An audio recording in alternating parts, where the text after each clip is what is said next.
Hey everybody, my name is Tori Brame and this is Holy City Mystic. Thank you so much for being here and welcome back to my channel. If you would take a minute, like and subscribe, I would really appreciate it and I would love to see you in future videos. So today we are going to be talking about another point as the apex of the Yod. Now this is a little bit controversial. Since the nodal axis is not technically a planet, it is a point in the sky. Many astrologers do not count this to be part of a Yod. I think it's up to you and your interpretation of it if you want to count this as an apex of the Yod or not. It is a point in the chart, and I think if your north node can be square or trine something, why couldn't it be part of a Yod or a finger of God in the sky? Again, that's my personal humble opinion. Please consult many sources before you decide on your own opinion. I don't want you to ever take my word on anything. I want you to do your research and make sure that you are coming to your own best practice with the conclusions that you draw on your chart. So, how would you interpret it? Well, first of all, since your north node is going to be polar opposite your south node every single time, it will be a kite. Not a traditional kite with a grand trine and an opposition, but it will be a Yod kite, where you have two inconjuncts, two quincunxes, and an opposition. Now, first of all, let's look at what is the north node in anyone's chart. The north node is the point that you need to be moving toward. It is kind of like your North Star, or the place where you go, where you find your destiny, you find the gifts. Your south node is your comfort zone. Your south node, some astrologers say it's where you came from, who you were in a past life, or just kind of your default. When you kind of let your hair down at home, that's who you become. You become your south node. But spinning out of that south node and becoming more like your north node is where all the gifts are in life. That is where you start to fulfill your story and you start to become this person that you were meant to be.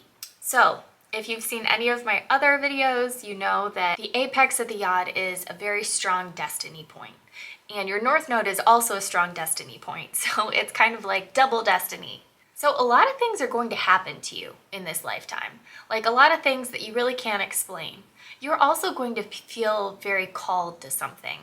Now this might not be evident right off the bat, but it will be something that becomes more clear as you age. So you might have the phenomenon of feeling like you are called to something, but you're not sure what it is. It's like, you know you're meant to do something, you know you're meant to be something in this lifetime, but you're just not sure what it is. And there's a lot of that where you're just figuring that out. Now, since you do have a kite, your south node is polar opposite, there is going to be a lot of focus on that comfort zone, a lot of focus on that default. And it'll be something that you're constantly going back and forth on. Like you want to get out of it and move towards something where you are becoming a fuller version of who you are. But then that south node keeps pulling you back and not really allowing you to progress fully into what you're meant to be. Now I'm going to switch gears and talk about if the south node is at the apex. If the south node is at the apex, then the south node is the one at two irritating spots with the two quincunxes to the bases. And that means that you are really never comfortable in your comfort zone. And a lot of this lifetime, you're going to be figuring out exactly who you are and what is comfortable to you. And it might be the type of situation where you've always felt more comfortable kind of trying out new things, coming outside of your comfort zone. But it's like every time you try to go back to that south node, it's difficult for you.